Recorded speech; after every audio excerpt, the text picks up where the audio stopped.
When I'd refer you to go watch the episode I did with Chad recently. I think it's like episode 59 where we talk about the soccer team and the difference in the way Nashville soccer club run. The say or the oversight, the involvement they have at the next pro level versus the Pandas and the Angels is there's a nuance there that's interesting, right? They're not the same. Very interesting. It's local ownership. I mean, it means something having people who are running it to who know what they're doing. Yeah. When they first came to talk to me about soccer, I said, soccer? Are y'all kidding me? Who's going to come watch soccer?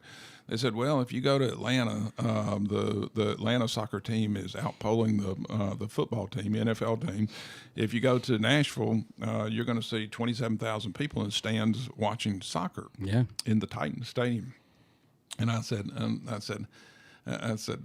numbers are impressive, but I'm going to do it. So we took a whole group up. We went up one Sunday afternoon, and I went over early because I wanted to get there to see the tailgating experience. And they had a huge tailgating experience, throwing footballs back and forth and cooking up barbecue, doing this, selling things over there.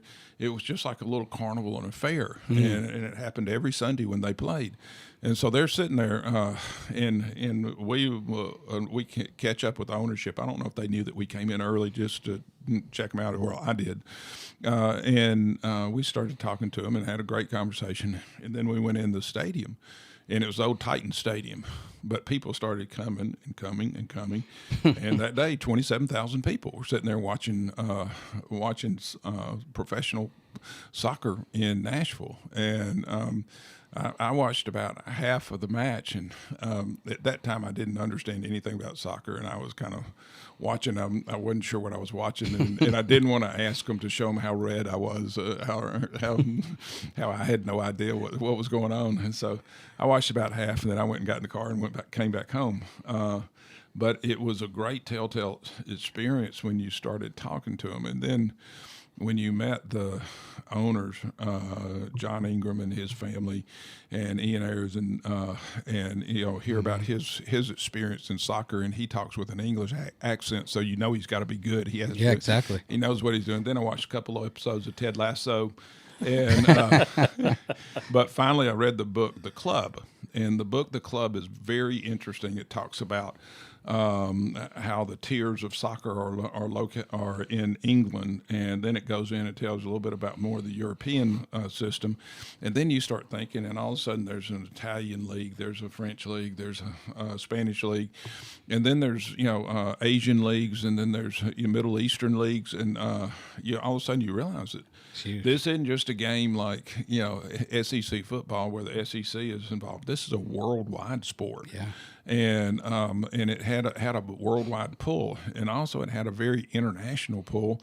For when we started talking about soccer, we had all these guys who had transferred here with Boeing and IBM and all these other places, who came in and said, "Oh yeah, I used to play soccer. I played soccer in college, or I played soccer at this time." And I can sit in the stands, and the people right around me have played soccer. They've coached soccer. They're soccer experts, aficionados, and they understand the sport. And we've been very lucky to have one of the fans as a coach out at John Paul III, who sits right behind us, so I can always ask him when I have questions about what does this mean? What does this mean? He first taught me what offsides was, and then he started teaching me about some of the strategy, the red cards, and the yellow card, and then if you get 2 yellow cards, you get a red card, and then you have to play short, and then the strategy of if you got 1 yellow card, do you stay in?